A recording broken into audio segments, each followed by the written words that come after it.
Hey man, it's such a blessing to be tapped in, man. I appreciate the people, baby. It's the failed athlete. That don't mean you got to fail in life. Make sure y'all like the video, comment, subscribe to the channel, hit the bell for the notifications. And this one has took a surprising turn. Matthew Sluka, aka Sluka Doncic, fresh out of UNLV. Now you've heard all of the potential Pac-12 talks that UNLV got left out of the Pac-12, and now they hold the keys to the new Pac-12. They are one of the deciding factors of the Pac-12, seeing where a lot of these other teams will go. They're waiting on UNLV's move right now. And the thing is, their quarterback, Matthew Sluka, randomly, after a monumental victory against Kansas, right? This school hasn't had too many national games to where they win. I can remember, I believe it was like maybe 08, 09 when they beat Arizona State. It was a huge deal. SportsCenter top 10, one-hand catch for the game. I remember that. Philip Payne, shout out to Philip Payne. They finally made it to a point to where they're being respected and looked at nationally coming out of the Mountain West. They went up against Boise State for that Mountain West championship, just lost it. But they've had their best season since, I believe, 82. These guys are actually doing numbers with that go-go offense over there. They're putting up big-time numbers, and they're finally getting a little bit of the recognition they deserve. Of course, Las Vegas, that's going to be a hotbed for talent if you can get a winning program. It's going to be easy for you to get people in the building. It's not a hard sell. But Matthew Sluka, the guy who put the team on his back, maybe not the best thrower, but he put the team on his back. And you got to remember, UNLV, they replaced a quarterback who is now backup over there at SC. And you see how that's going at SC. Their starter's not going nowhere at SC. So he took the bag to leave UNLV to go play backup. But that's the consequences of this transfer portal. And you know what? I bet you he probably wishes he was back at UNLV, but they didn't have nothing to pay him. And Matthew Sluka, they bring in Sluka Doncic. And he's getting the job done. Like I said, not the best thrower, but he's shifty and he's crafty when he's taking off of those runs. He's shifty and he's crafty when he's taking off of those runs, and it's kind of hard to get him down. So it begs the question, why is he randomly leaving, just foregoing his entire season?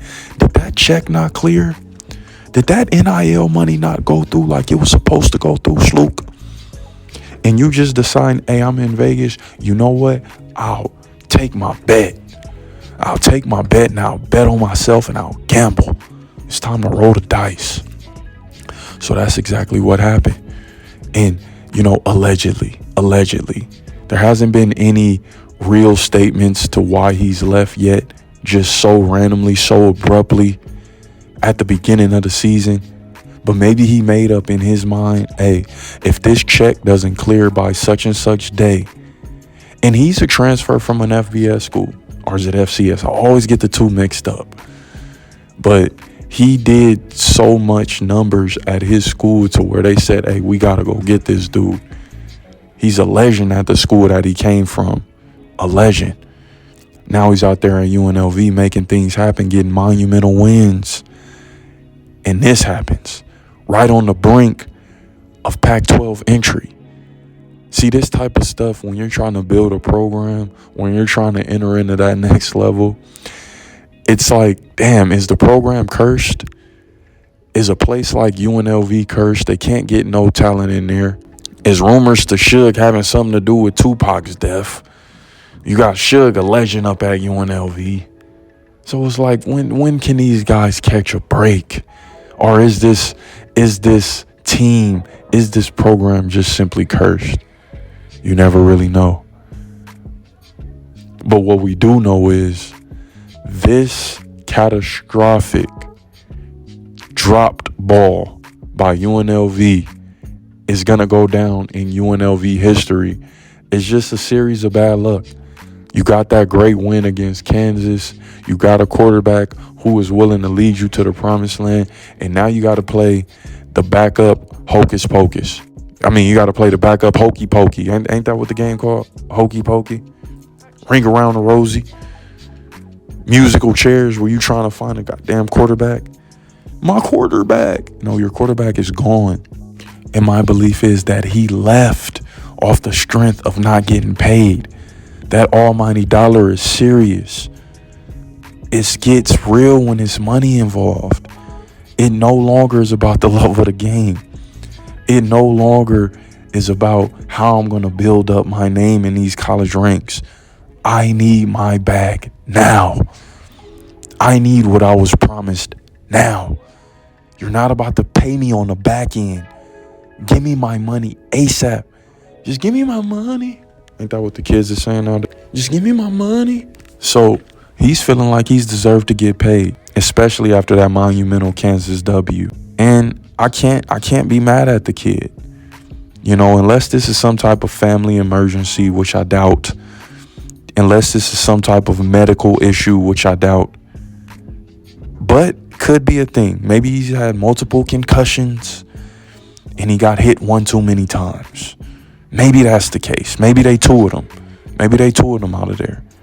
But I think this is a case of when NIL goes wrong. When that NIL check don't clear, what do? How do you call a place like Vegas's bluff? How do you call her bluff? Will you leave all the chips on the table? That's exactly what Sluka is doing. Because it's not like you can just pick up, go elsewhere, and play. You can't do that. So what are you going to do? Sit out? Are you going to sit out? But at the end of the day, if you walk away, I'm not mad at it. It's just kind of crazy because it's like, yo, they trying to get him for free. They trying to get him for free. They didn't pay the last NFL prototype type quarterback that they had. He left over to USC. UNLV would be so much better if they had him right now. But they didn't want to pay him. It's a new day and age. Even at these small schools, you're not getting away with not paying these guys. They deserve to be compensated, and a lot of them deserve to be compensated well. Now you got Ricky White, who probably got the collective of the bag at UNLV. But he didn't show out come that Kansas game. He didn't do what he was supposed to. So a lot of people are looking like, what the hell are we paying this kid for? Why is he not on the chopping block? But shout out to Ricky White.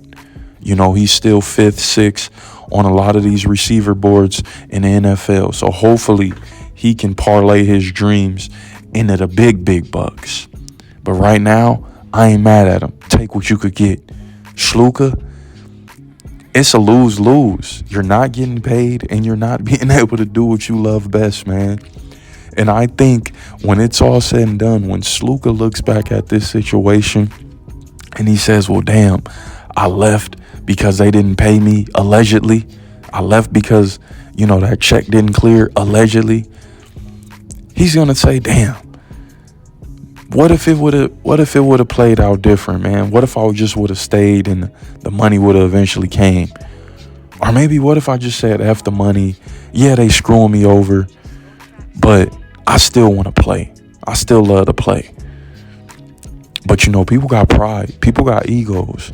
And if you promising somebody some money, a certain amount of money, they're not just going to be happy with you snubbing them like that. In a sport where you've been getting over, you've been raping, you've been pimping the athletes for the last however long NCAA has been in existence. You've been pimping all of these youngsters. And now they don't get their bag and they're standing on business. It's Sluka standing on business. Give that credit where credit is due. I'm going to give him the credit for that Kansas game, and I'm going to give him full-fledged credit for standing on business. Stand on that business. Hey, man, it's the failed athlete. That don't mean you got to fail in life.